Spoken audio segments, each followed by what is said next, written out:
Good morning, my dear student. How are you? I hope आप सभी बहुत ही अच्छे होंगे and your exam preparation is going to very well. Today we are going to discuss about a very most important topic for your competitive exam and for your class 11. Let us start. और हाँ, अगर आपको ये video अच्छी लगे then like, subscribe और share करना बिल्कुल भी ना भूलें and watch full video. Okay, start करते हैं आज का very most important topic Kepler's law. Kepler's ने क्या किया था, रातों को जगा था, वो रात भर जगता था। वो अपनी छत पे रात को जाता था और अर्थ को, उसको, स्काई को देखता रहता था। केपलर्स ने रात भर जग करके कुछ ऑब्जर्वेशन किया, प्लेनेट और सन के रिगार्डिंग कुछ उसने रूल दिए, और वही रूल क्या कहलाते हैं, केपलर्स लॉ। केपलर्स ने प्लेनेट और सन के रिगार्डिंग 3 रूल दिए हैं, उन्हीं को हम बोल देते हैं Kepler first law of planets, Kepler second law of planet and Kepler third law of planet. हम तीनों लॉ के बारे में डिस्कस करने वाले हैं आज, और वेरी एक्सप्लेनली हम इन तीनों लॉ पे डिस्कस करेंगे। Then what is a Kepler first law? Kepler's first law of planets. What is the first law of the Kepler's first law of the planet? Okay, बहुत ध्यान समझना और बहुत शांति से समझना, बिल्कुल समझ में आएगा। केपलर ने कहा every planets revolve around the sun in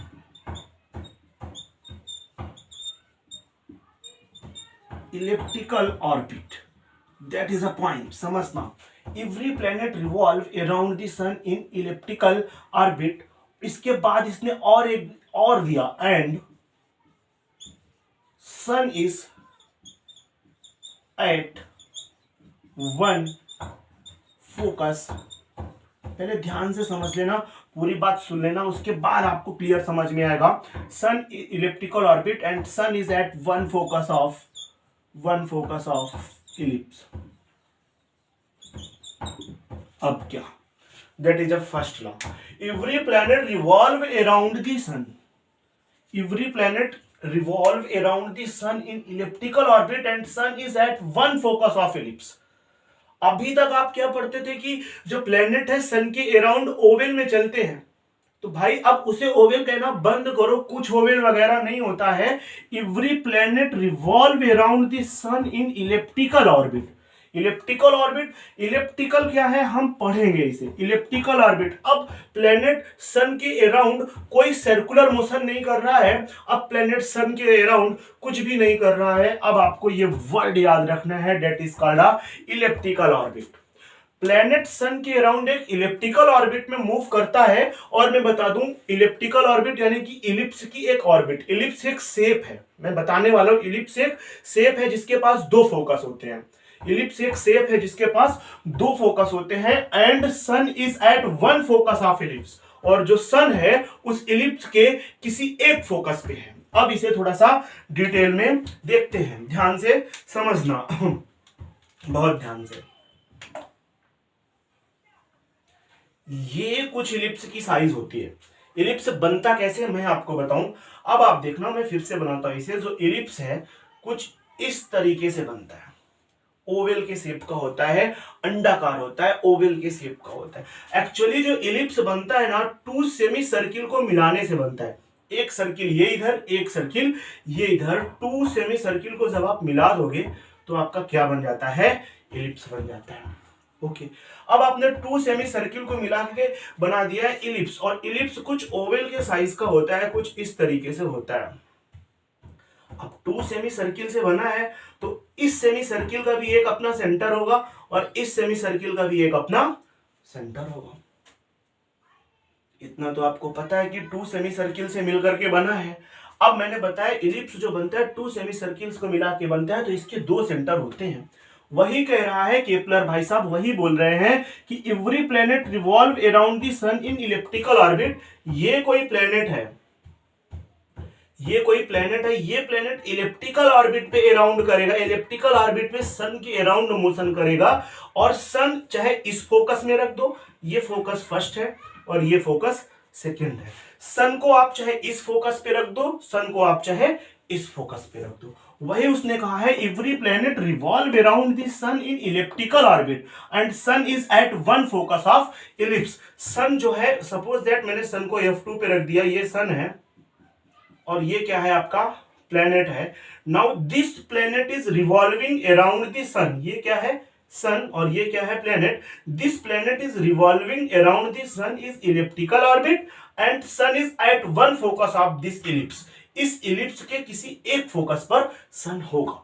this is a first law of the Kepler. First law क्या कहता है, every planet revolve around the sun in elliptical orbit and sun is at one focus of ellipse. Sun को आप इस focus में भी रख सकते हो, सन को आप इस फोकस पे भी रख सकते हो। तो अब आपको समझ में आया होगा कि केपलर का फर्स्ट लॉ क्या है। फर्स्ट लॉ सिर्फ इतना ही कहता है कि कोई भी प्लेनेट है वो सन के अराउंड मोशन तो करता है लेकिन इलिप्टिकल ऑर्बिट पे करता है, और जो सन है उस इलिप्स के किसी एक फोकस पर है। आप सन को यहां पर भी रख दोगे तो कोई प्रॉब्लम नहीं है, सन यहां पर भी फोकस 1 पर भी आ जाएगा, ये फोकस 2 था, फिर भी कोई प्रॉब्लम नहीं है। ये प्लेनेट है, ये सन इसके अराउंड मोशन कर रहा है।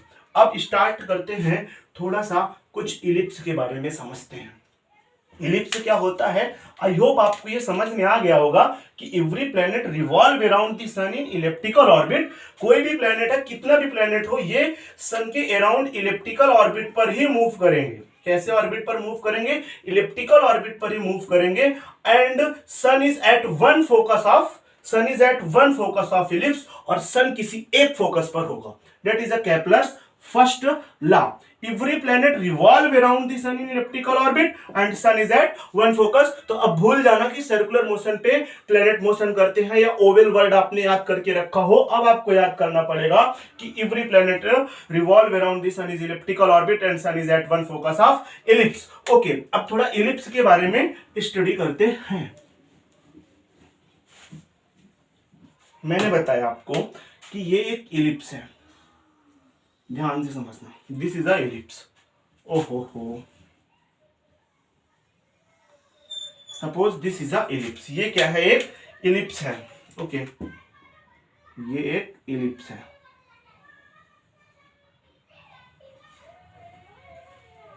अब ये कोई इलिप्स हो गया, ये दो सर्कुलर ऑर्बिट से मिलकर बना होगा। ये इलिप्स दो सर्कुलर ऑर्बिट्स, ओहो,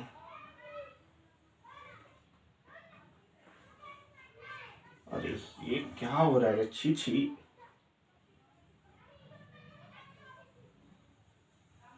okay, now it is clear. अब समझता हूं, ये एक इलिप्स है, ये इलिप्स है। इस इलिप्स की बात करूं तो इसके 2 फोकस होते हैं। एक फोकस होता है F1 और दूसरा फोकस होता है F2, क्योंकि मैंने आपको बता के रखा है ये 2 सेमी सर्कल से मिलकर बनता है।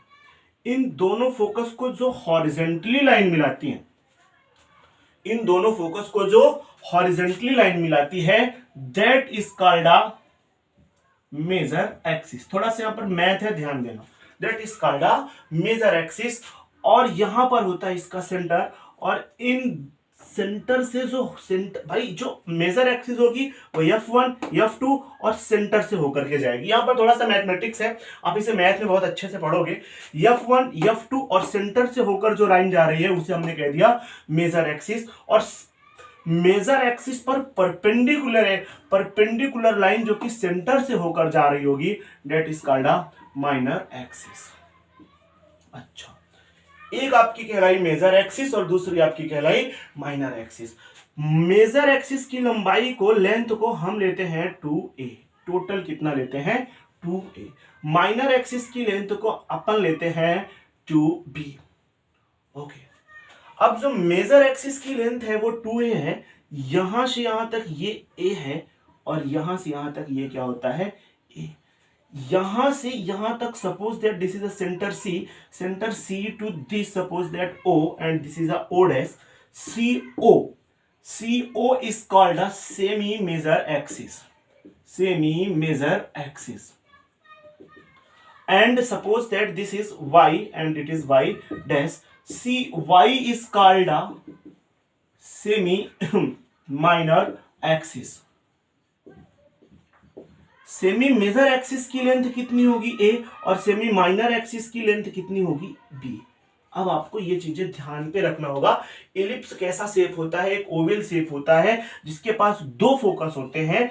उसमें एक मेजर एक्सिस होती है और एक माइनर एक्सिस होती है। मेजर एक्सिस की कुल लेंथ को हम 2a से रिप्रेजेंट करते हैं और हाफ लेंथ को हम सेमी मेजर एक्सिस कहते हैं जिसकी लेंथ होती है a। इसी तरीके से एक माइनर एक्सिस होती है जो सेंटर से जाती है और मेजर एक्सिस के परपेंडिकुलर होती है, उसकी लेंथ होती है 2b। उसके हाफ सर्किल को हम रिप्रेजेंट करते हैं माइनर एक्सिस से जिसकी लेंथ होती है b। अब थोड़ा इस पे और डिटेल पे चलते हैं। तो जो ये आपका इलिप्स है, इस इलिप्स का x square upon a square plus y square upon b square is equal 1। इस इलिप्स का जो इक्वेशन होता है, इस इलिप्स का जो इक्वेशन होता है, यहां पर इतना इंपॉर्टेंट इसका नहीं है, फिर भी आप समझ लो। इक्वेशन ऑफ जो इलिप्स होता है x square upon a square plus y square upon b square is equal 1।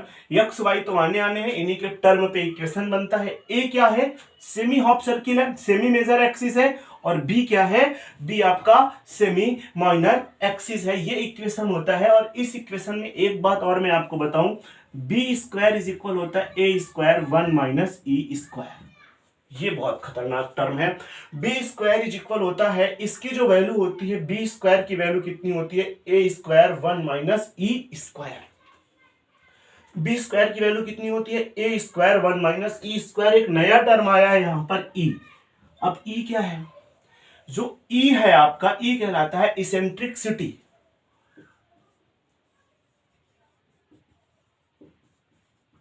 ई क्या कहलाता है आपका, इसेंट्रिकसिटी। इसेंट्रिक सिटी की जो वैल्यू होती है ये एक्चुअली शेप पर डिपेंड करती है। इसेंट्रिक सिटी की जो वैल्यू होगी फॉर इलिप्स,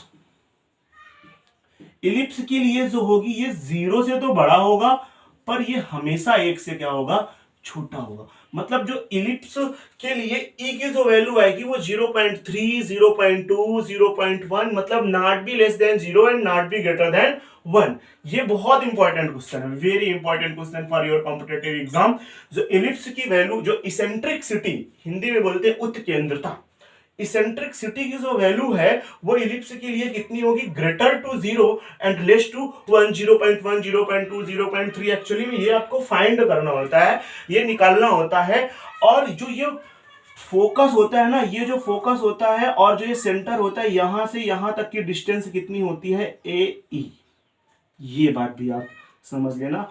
इस पे और ज्यादा डिटेल आप मैथमेटिक्स स्टूडेंट्स पढ़ोगे, मैथमेटिक्स में पढ़ोगे। बस मुझे आपको एलिप्स के बारे में ये बताना था कि ये मेजर एक्सिस होती है, ये सेमी मेजर एक्सिस होती है, और ये माइनर एक्सिस होती है, और ये सेमी माइनर एक्सिस होती है। और इसका जो इक्वेशन होता है x square upon a square plus y square upon b square is equal 1 होता है। जहां पर बी स्क्वायर इज इक्वल क्या होता है, A square 1 minus E square. B square is equal क्या होता है, A square 1 minus E square, जहां पर ई क्या है, इसेंट्रिकसिटी है। और इसेंट्रिकसिटी की जो वैल्यू होती है, it is always be greater to 0 and less to 1। I want to say that 0.2, 0.3, 0.4, 0.5 that dash dash. तो आई होप अब आपको इलिप्स के बारे में समझ में आया होगा कि ये 2 सेमी सर्किल से मिलकर बनता है। 2 फोकस होंगे, माइनर एक्सिस होगी, मेजर एक्सिस होगी। इस तरीके से ये इसके इक्वेशन होंगे। अब थोड़ा सा आगे बढ़ते हैं। अब आप लोगों ने केपलर का फर्स्ट लॉ क्लियर किया है और इलिप्स के बारे में क्लियर किया है। ओके, केपलर के फर्स्ट लॉ में सिर्फ आपको इतना ही पढ़ना था कि every planet revolving around the sun in elliptical orbit and sun is at one focus of the ellipse। और इलिप्स के बारे में आपको यहां पर इतना ही पढ़ना है, इससे ज्यादा आपको नीड जेईई कहीं पर भी नहीं पढ़ना फॉर फिजिक्स। आपको जब मैथमेटिक्स में पढ़ना होगा तब इलिप्स के बारे में पढ़ोगे, वो भी यहां से सॉल्व हो जाएंगे। ओके, अब बात करते हैं what is the second law of planet. चलिए स्टार्ट करते हैं second law of planet.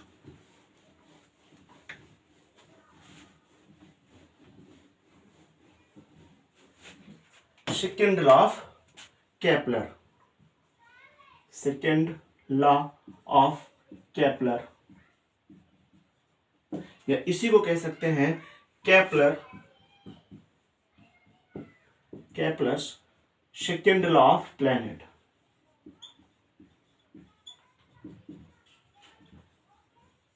Kepler's second law of planet. What is the second law of the planet? Kepler's second law of the planet क्या है? चलिए बहुत अच्छे से सीखते हैं Kepler's second law of the planet क्या है। आपने फर्स्ट लॉ में अच्छे से पढ़ के रखा है, ये एक बार में बन रहा है, वो भी बहुत अच्छा नहीं बन रहा है, कोई बात नहीं, ओके। आपने फर्स्ट लॉ में पढ़ के रखा है। एक्चुअली कॉलेज में क्या है ना कि चाक वाला होता है और यहाँ ये वाला होता है, इसकी वजह से प्रॉब्लम्स हो जाती हैं। तो केपलर फर्स्ट लॉ में आपने पढ़ के रखा था कि ये एक प्लेनेट है, ये एक प्लेनेट है। यहां पर सपोज आपने सन को ले लिया था, ये फोकस F1 है और ये फोकस F2 है, ठीक है। आपने क्या कर लिया था, यहां पर ले लिया था सन को कि यहां पर हमारा सन है, इट इज अ सन, और ये इलिप्टिकल ऑर्बिट पे मोशन कर रहा है। अब जब ये इलिप्टिकल ऑर्बिट में मोशन कर रहा है, जो केपलर्स सेकंड लॉ है, केपलर्स सेकंड लॉ, जिसे हम एरिया ऑफ लॉ भी कहते हैं, एरिया ऑफ लॉ, एरिया का लॉ, एरिया का नियम भी कहते हैं।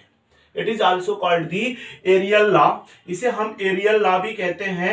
एरियल लॉ मतलब इसे हम क्षेत्रफल का भी नियम कहते हैं। एरिया की हिंदी होती है क्षेत्रफल, क्षेत्रफल का भी नियम कहते हैं। अब आप थोड़ा सा समझना, ये प्लेनेट है ये प्लेनेट, इसको कई तरीकों से एक्सप्लेन करूंगा। सपोज दैट ये प्लेनेट यहां पर था, ये प्लेनेट, ये सन है और ये सन है और ये इसकी सेंटर है इलिप्टिकल ऑर्बिट की, और ये यहां पर था, प्लेनेट यहां पर था, और ये प्लेनेट T1 टाइम पर यहां पर था। कितने टाइम पर यहां पर था? T1 टाइम पर यहां पर था। T1 time means suppose that it T1 time पर, या फिर मैं ये कहूं कि ये पॉइंट आप ले लो O और ये पॉइंट ले लो P। ये प्लेनेट O से P तक पहुंचने में 5 सेकंड ले रहा है। कितने सेकंड ले रहा है? 5 सेकंड। यानी कि T1 टाइम पे था और T2 टाइम पे पहुंच गया, तो मैं कह सकता हूं T2 minus T1 is equal 5 second. कुछ इस तरीके से मैंने लेट कर लिया। अब T1 टाइम पर था, T1 टाइम पर था, T2 पर पहुंच गया, यानी कि 5 सेकंड इसने मूव कर लिया। अब 5 सेकंड जब इसने मूव कर लिया, तो इसने कुछ तो एरिया कवर किया ही होगा। इसने कुछ तो एरिया, इतना एरिया इसने कवर किया होगा। कितना एरिया कवर किया? T1 से T2 तक पहुंचने पर इसने इतना एरिया कवर किया और 5 सेकंड लिया। अच्छा, अब आप समझना, सपोज दैट ये यहां पर, फिर किसी समय पर ये यहां पर यही प्लेनेट था, और फिर किसी टाइम पर ये यहां पर यही प्लेनेट पहुंच गया, और सपोज दैट ये है A और ये है B। ये मैं कहीं पर भी ले सकता हूं, बस आपको समझाने के लिए ले रहा हूं। A है, ये है A और ये है B। A से B तक पहुंचने पर उसने 5 सेकंड लिए। जितना यहां पर उसने O से लेकर के ये क्या माना था मैंने, यहां से लेकर के यहां तक पहुंचने पर जितना टाइम इसने यहां पर लिया था 5 सेकंड का, उतना ही टाइम उसने A से B तक पहुंचने पे ले लिया। अब इसने जो एरिया कवर किया होगा वो कुछ इस तरीके का एरिया कवर किया होगा।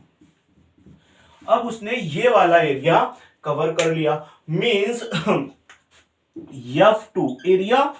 अब कितने एरिया बन गए? 3 एरिया बन गए। सपोज ये मैंने O लिया था और ये मैंने कोई पॉइंट ले लिया था Y ले लिया था। सपोज दैट ये कोई पॉइंट ले लिया था मैंने Y, ये प्लेनेट ही था और ये O था और ये पॉइंट Y था। O से Y तक पहुंचने पे भी 5 सेकंड लिया था, A से B तक पहुंचने पर भी 5 सेकंड लिया था। केपलर सेकंड लॉ क्या कहता है? एवरी प्लेनेट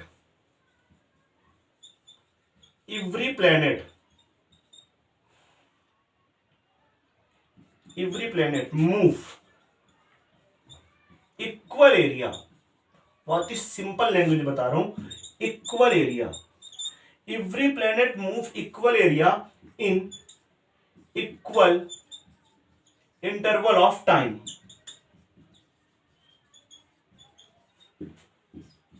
ये इक्वल टाइम पे इक्वल एरिया, एक प्लेनेट इक्वल टाइम पे इक्वल एरिया मूव करता है। ये प्लेनेट यहां से यहां तक पहुंचने में, ओ से वाई तक पहुंचने में 5 सेकेंड लिया था, और इसने जो एरिया बनाया एफ ओ वाई, F2OY, ये एरिया बन गया इसका। कहां से कहां तक पहुंचने पर, ओ से वाई तक पहुंचने पर कितना एरिया बन गया, F2OY। और यही प्लेनेट ए से बी तक पहुंचने पर कौन सा एरिया बना रहा है, AF2B। और फिर ए से बी तक पहुंचने पर ये कौन सा एरिया बना रहा है, एरिया AF2B, एरिया AF2B। जब केपलर का जो सेकेंड लॉ है वो क्या कहता है, area F2Y is equal to area AF2B। ये एरिया के इक्वल होगा। Every planet move equal area in equal time. This is a Kepler's second law. इसीलिए इसको एरियल लॉ भी बोलते हैं, ठीक है। इसे क्षेत्रफलीय चाल का भी नियम कहते हैं, एरियल वेलोसिटी लॉ भी इसको बोलते हैं, एरियल वेक्टर लॉ भी इसको बोलते हैं। It is also called a area vector law. It is also called a area vector law. Area vector law क्यों बोलते हैं, क्योंकि ये सेम समय में सेम एरिया को कवर करता है। आपको समझ में आया होगा कि केपलर ने अपने ऑब्जर्वेशन के दौरान पाया था कि every planet move equal area in equal interval of time, कि जो भी प्लेनेट है वो समान समय में समान क्षेत्रफल, इक्वल टाइम पे इक्वल एरिया कवर करेगा। Every planet move equal area in equal time. Every planet move equal area in equal time. This is called a area vector law, or every planet move equal area in equal time. That is called a Kepler second law. अब Kepler second law से और भी कुछ सीखने को है। Kepler second law से और भी कुछ सीखने को है। 1 सेकेंड।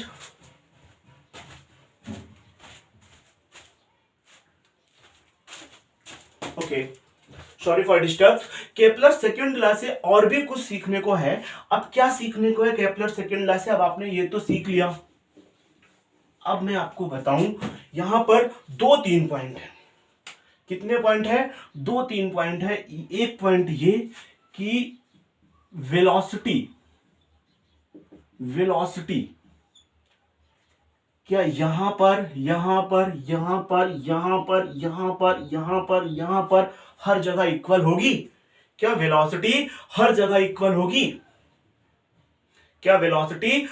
इक्वल होगी? ये प्रश्न है। क्या प्लेनेट जब इस पर मूव कर रहा है तो क्या वेलोसिटी हर जगह इक्वल होगी? बिल्कुल नहीं, बिल्कुल भी इक्वल नहीं होगी। जब प्लेनेट सन के सबसे क्लोज होगा, जब प्लेनेट सन के क्लोज होगा, क्लोजेस्ट होगा, सबसे पास होगा, तो वेलोसिटी सबसे फास्ट होगी, सबसे हाई होगी। That is a point. When planet is closest to the sun, जब प्लेनेट सन के सबसे क्लोज में होगा, सबसे कम दूरी पर होगा, सबसे कम डिस्टेंस पर होगा, उस समय उसकी वेलोसिटी क्या होगी? सबसे ज्यादा हाई होगी। That is a very important point.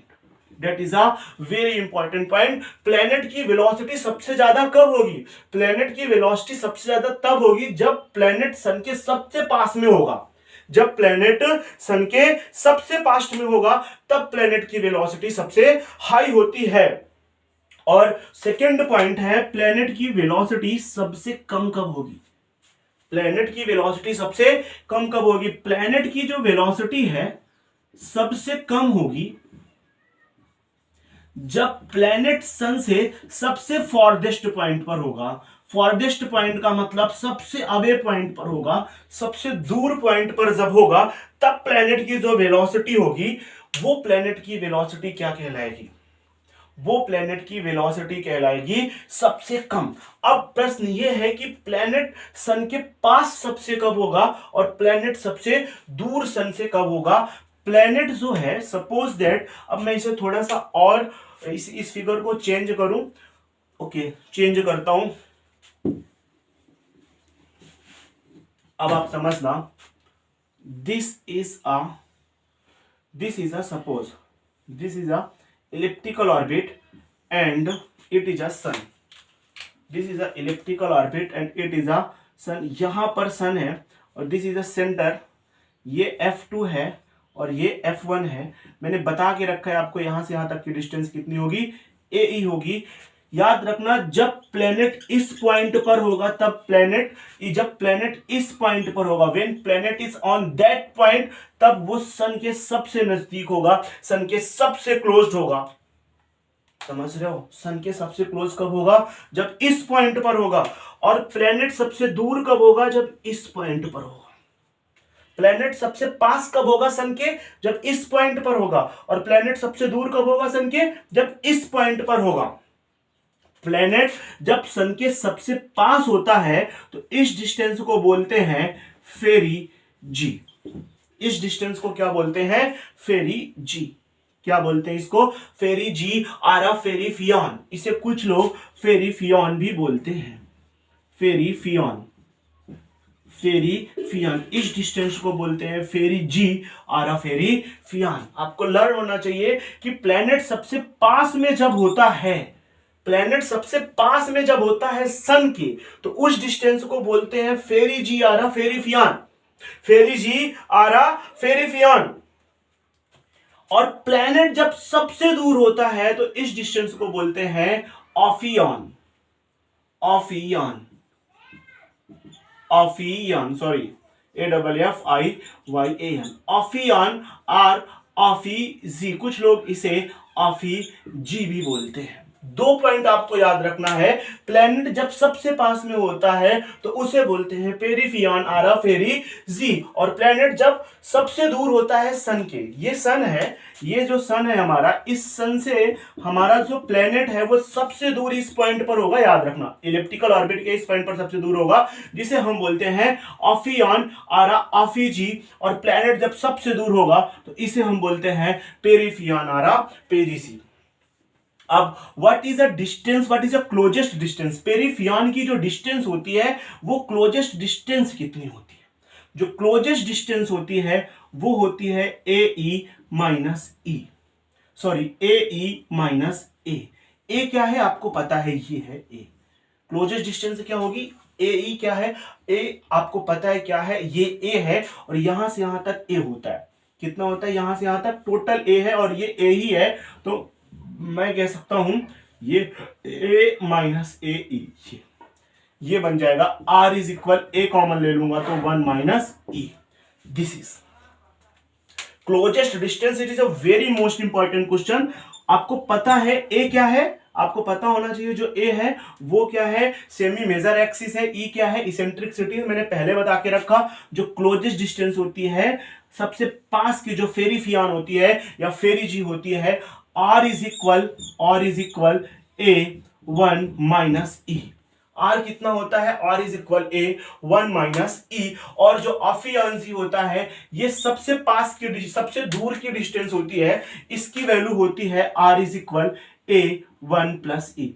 अब आपको ये दोनों डिस्टेंस याद रखनी होगी, ये बहुत इंपॉर्टेंट है, ये नीट में आया हुआ क्वेश्चन है और ये दोनों ही नीट में आए हुए question. It is a very very very very most important that what is the closest distance, what is the closest distance? A1 minus E. ये आपको दे के रखेंगे, ए और ई आपको दे के रखेगा। And what is the farthest distance? R is equal A1 plus E. Means जब इस डिस्टेंस पर होगा, फेरीफियन या फेरी जी पे होगा, A1 माइनस ई पर होगा, तब मैं कह सकता हूं उसकी वेलोसिटी सबसे हाई होगी। और जब इस पॉइंट पर होगा, यानी कि ऑफियन या ऑफी जी पर होगा, r is equal A1 plus e distance पर होगा, तो उसकी वेलोसिटी सबसे कम होगी। यही रीजन है कि यहां जब पास में रहता है, यहां पर सबसे हाई वेलोसिटी, फिर थोड़ा कम, फिर थोड़ा कम, फिर थोड़ा कम, आते आते आते आते यहां पर सबसे कम हो जाती है। और फिर इधर यहां पर सबसे कम, फिर थोड़ा ज्यादा, फिर थोड़ा ज्यादा, जाते जाते जाते जाते सबसे ज्यादा हो जाती है। यही रीजन है कि इक्वल एरिया पे, इक्वल टाइम पे, इक्वल इंटरवल ऑफ टाइम पे इक्वल एरिया प्लेनेट मूव करता है। यही रीजंस होते हैं, क्योंकि वेलोसिटी हर जगह सेम नहीं होगी। जब प्लेनेट सन के क्लोजेस्ट होगा, यानी कि फेरी जी पर होगा, तब सबसे हाई वेलोसिटी को रखेगा। और जब प्लेनेट सन से सबसे दूर, यानी कि फॉरदेस्ट पॉइंट पर होगा, ऑफियन या ऑफी जी पर होगा, तो फिर प्लेनेट की वेलोसिटी सबसे कम होगी। And this is a second law. Let us move planet Kepler's third law. Kepler के थर्ड लॉ की तरफ आगे बढ़ते हैं। What is a Kepler third law? I know that video is going to very long, but what I can do, Kepler's third law। Kepler का जो third law है ना, वो टाइम पीरियड का भी ला कहलाता है। इसे हम टाइम पीरियड का भी ला कहते हैं, टाइम पीरियड का भी ला कहते हैं। Kepler's third law also be called time periods law. What is the time periods law? अब ये है, ये एक एलिप्स है, यहां पर ये है और ये मैंने बना दिया सन को। ओके, अब जब मैंने सन को बना दिया है, अब एक समय था यहां पर कोई प्लेनेट था, ये प्लेनेट मूव करता करता करता, अब आपको पता है ये यहां पर ए है और ये यहां पर ए है, ये यहां पर ए है और ये यहां पर ए है। ये प्लेनेट ए पॉइंट पर था और यहां से मूव करता करता करता करता फिर से ए पॉइंट पर पहुंच गया।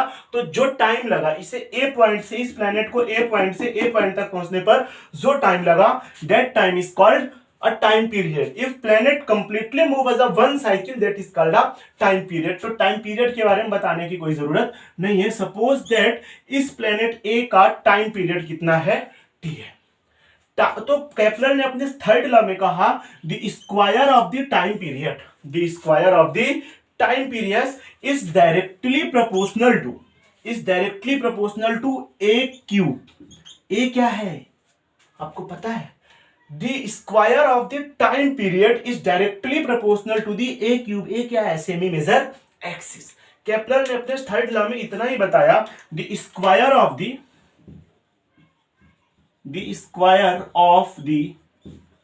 time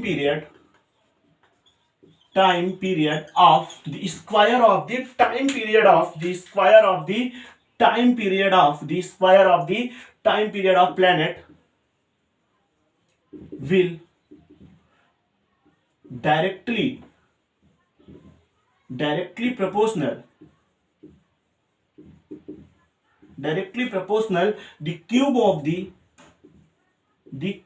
of the semi major axis. Okay, this is a third law. The square मतलब एक चक्कर लगाने में लगा समय, एक साइकिल कंप्लीट करने में लगे टाइम का स्क्वायर किसके इज इक्वल होगा? ये जो सेमी सर्किल है, सेमी मेजर एक्सिस है, इसके क्यूब के इक्वल होगा। ये इसका ओरिजिनल लॉ है, लेकिन आपका जो नीट और जेईई इसे थोड़ा तोड़ मरोड़ कर यूज करता है और क्वेश्चंस देता है। मैं वो आपको बताता हूं कैसे क्वेश्चन देता है। उसने क्या कर लिया, इसने ये मान लिया उसने सन, ये मान लिया उसने सन। क्वेश्चन कैसे आते हैं, न्यूमेरिकल कहां से फंसते हैं वो मैं आपको बताता हूं। ये मान लिया आपका सन, अच्छा अब ये मान लिया सन और यहां से यहां तक की डिस्टेंस उसने रेडियस जैसे ले लिया, जबकि ये ओरिजिनल में होता ये है, लेकिन वो यूज करता है रेडियस के फॉर्म पे। उसने दे दिया R1। अब ये कोई प्लेनेट है ए, इसका टाइम पीरियड कितना है? T1। और उसने क्या कर लिया, एक ले लिया दूसरा प्लेनेट R2 जिसकी रेडियस कितनी है? R2। वो कुछ इस तरीके से यूज करता है और जिसका टाइम पीरियड कितना है? T2। ये एक प्लेनेट A था और सपोज ये एक प्लेनेट B था। ये A प्लेनेट इसके अराउंड मोशन कर रहा है सन के अराउंड T1 टाइम पीरियड पर, इसकी रेडियस वो R1, जबकि रेडियस सर्किल के टर्म पे यूज होता है। ओरिजिनल ये है, लेकिन इसे लोकल रूप में कुछ एक्यूरेसी के साथ यहां तक यूज कर सकते हैं, यहां पर इसको यूज करते हैं और नीट और जे में क्वेश्चन यहीं से बनते हैं। वो क्या करेगा, ये ऐसे दे देगा और फिर क्या होता है, हम इसे कह सकते हैं T1 square is directly proportional to R1 square, distance का स्क्वायर, और R1 क्यूब, और T2 square is directly proportional to R2 cube. ये इक्वेशन फर्स्ट है, ये इक्वेशन सेकंड है। इक्वेशन फर्स्ट और इक्वेशन सेकंड को जब हम डिवाइड करेंगे तो T1 upon T2 of whole square is equal आएगा R1 अपॉन R2 का होल क्यूब। ये बहुत ज्यादा क्वेश्चन, इस इक्वेशन से बहुत ज्यादा क्वेश्चन बनते हैं हर ईयर, हर वर्ष आपके नीट और जेईई में क्वेश्चन आते ही आते हैं। तो आपको ये याद होना चाहिए कि ये एक्चुअली में यही है, यहां पर ये सेमी मेजर एक्सिस ही होता है, लेकिन कुछ हीरर्स को उसने निग्लेक्ट किया और उसने कहा okay this is R1, this is R2। ये एक प्लेनेट यहां से यहां तक T1 टाइम ले रहा है, देन T1 स्क्वायर, और यहां से यहां तक कितना T2 स्क्वायर, इसका अपान कर लो इज इक्वल यहां से यहां तक कितना R1 क्यूब, और ये कितना R2 क्यूब, ये ले लिया, इसी को मैंने लिख दिया T1 upon T2 of whole square is equal R1 upon R2 का होल क्यूब। इनमें से 2 से 3 चीजें आपको देगा और किसी एक चीज को आपको फॉलो करवाएगा। आई गॉट प्रॉमिस, यहां से न्यूमेरिकल्स आपके नीट और जेईई में श्योर आएंगे। ओके माय डियर स्टूडेंट, ये थे केपलर के तीनों लॉ जिन्हें मैंने अच्छे से एक्सप्लेनेशन किया। आई होप अगर आपको ये वीडियो अच्छी लगी हो then like, subscribe and share the channel. मिलते हैं ग्रेजुएशन के नेक्स्ट पार्ट में कुछ जबरदस्त टॉपिक के साथ, तब तक के लिए जय हिंद।